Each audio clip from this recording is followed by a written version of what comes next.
Hello दोस्तों, तो स्वागत है आप सभी का हमारे यूट्यूब चैनल कॉमर्स एकेडमी में। आज जो हम टॉपिक पढ़ेंगे वो है the difference between share transfer and share transmission. तो please subscribe our channel and press the bell icon so you will get a notification regarding our latest videos.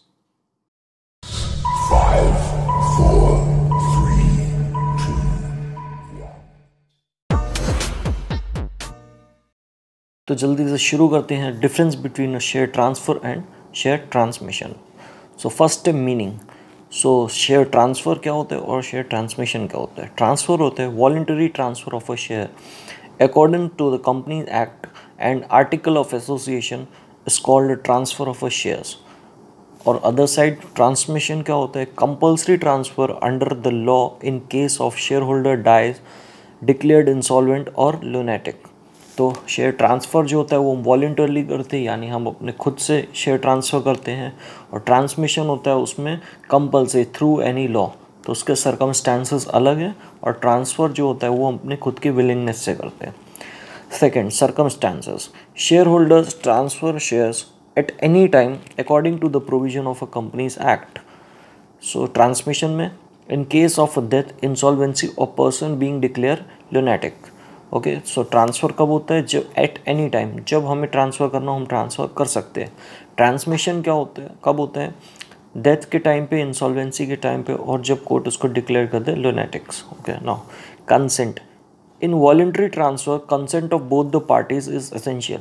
सो यहाँ पे क्या होता है, एक बंदा बेचता है दूसरे को तो दोनों का ही कंसेंट चाहिए होता है, यानी एक बेच रहा है वो भी एग्री होना चाहिए और जो रिसीव्ड कर रहा है, जो परचेज कर रहा है वो भी एग्री होना चाहिए। Now in case of transmission, in transmission of share consent of both the parties is not necessary. As यहाँ पे नेसेसरी नहीं है। सपोज़ किसी की डेथ हो जाती तो अभी वहाँ कंसेंट नहीं लिया जा सकता।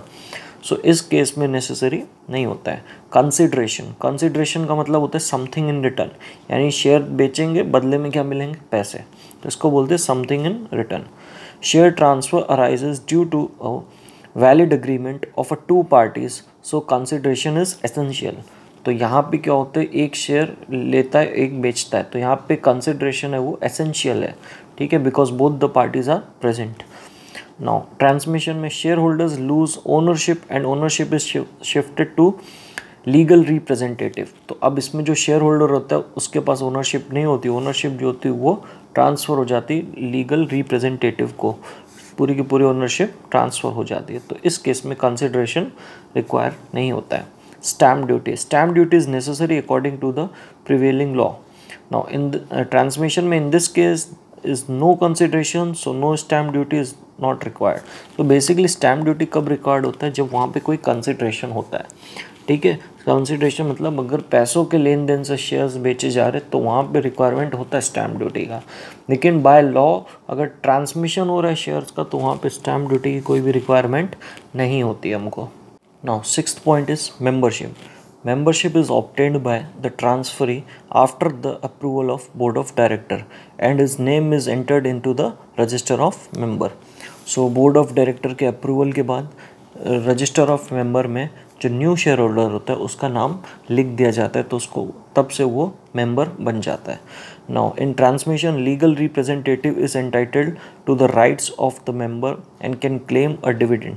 सो यहाँ पे लीगल रिप्रेजेंटेटिव होता है, उसके पास राइट होता है, वो क्लेम कर सकता है डिविडेंड को। रिफ्यूज़ल, बोर्ड ऑफ डायरेक्टर में refuse to transfer of a share if such refusal is in the interest of the company. अगर कंपनी के इंटरेस्ट यानी कंपनी के अच्छे के लिए कुछ है तो बोर्ड ऑफ डायरेक्टर रिफ्यूज़ कर सकते हैं उसके ट्रांसफ़र को। नाउ ट्रांसमिशन के केस में generally the director of a company can not refuse transmission of a share. यहाँ पे जनरली रिफ्यूज़ नहीं किया जा सकता बिकॉज यहाँ पे लाइबिलिटी के साथ साथ ट्रांसफ़र हो जाता है उसकी ओनरशिप पे। Now responsibilities, after transfer original share holder does not have any responsibility. जैसे ही ट्रांसफ़र हो गया उसके बाद जो ओल्ड शेयर होल्डर था उसकी कोई भी रिस्पॉन्सिबिलिटी नहीं होती है। Personal responsibility of a representative, transmission के केस में पर्सनल रिस्पॉन्सिबिलिटी होती है रिप्रेजेंटेटिव की, यानी अगर कोई अनपेड अमाउंट है तो वो भी पे करना है, डिविडेंड है तो वो भी उसको रिसीव्ड होगा, वोट दे सकते हैं तो now representative have all the rights जो एक शेयर होल्डर के पास थे। Right to go to a tribunal, company refuse without valid reason, the share holder has the right to go to a tribunal.